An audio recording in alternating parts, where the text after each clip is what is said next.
Hey everyone, and welcome to Chasing Growth. The purpose is to encourage you with challenging ideas to get better. When you get better, everybody wins. In these videos, we talk about leadership, personal growth, and organizational health.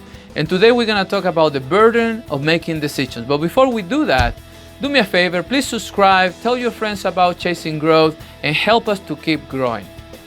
So making decisions. Let's say you have been promoted or you have been in a leadership position for a while. And you have all these things that come with it, maybe a parking lot, a nicer office, respect, flexible schedule, and all that stuff. And nobody cares that you have all those things. Actually, people are very happy for you because you have all those things. But what they expect from you is to make decisions. They expect for you to make the tough decisions. They expect for you to make the decision of firing somebody. Even you know that person, even you like that person, but that person is not doing a good job. They expect you to make the decisions. Even you know they have children, they have dreams, etc. People expect you to make the tough decisions. And many leaders today struggle with this.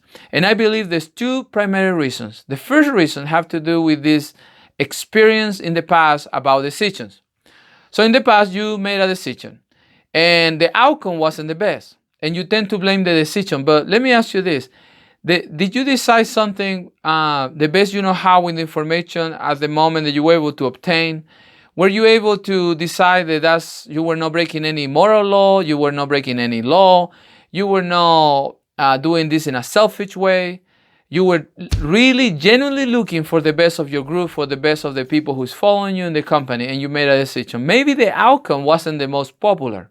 Maybe the outcome wasn't the most perfect one, but you made a decision and that was expected. So let me tell you, even if the outcome is not the best or the outcome is not what you expect, the many times we cannot control some things, that doesn't mean the decision itself was the bad one.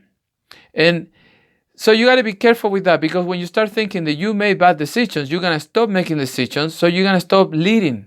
Leaders make decisions. You cannot stop making decisions. Every day you're probably making a lot of decisions, and as a leader you cannot stop. So if you're blaming the decision itself for the failure, the problem, that's a problem. That's a big problem. Don't blame the decision. Again, if you follow that idea that you did the best you know how with the information you have, you listen your gut feeling, you didn't break any law, you didn't break any moral law, you did the best you know how to protect your team, and then you made a decision, the outcome is no reflection of the decision itself. So keep making decisions. The second thing has to do with information overload.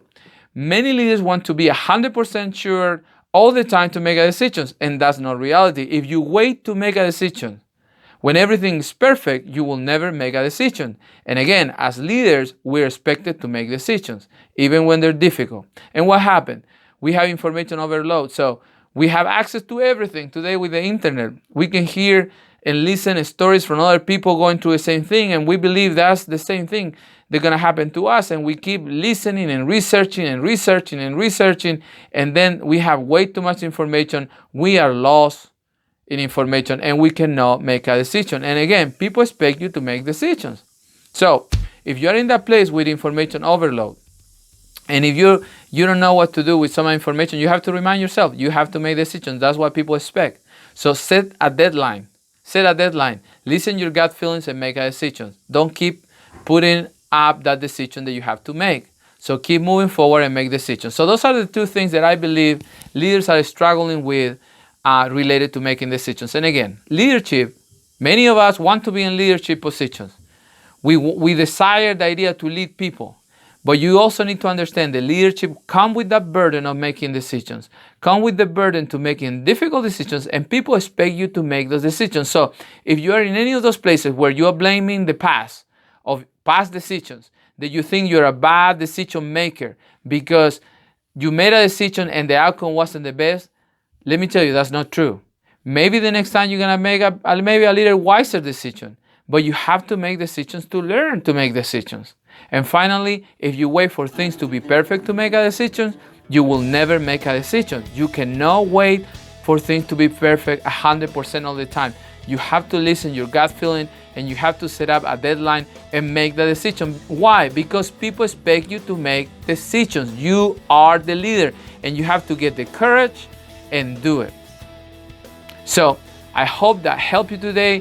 And if this video blessed you, please subscribe, make comment, tell your friends, share in social media, and keep watching Chasing Growth. I will see you next week.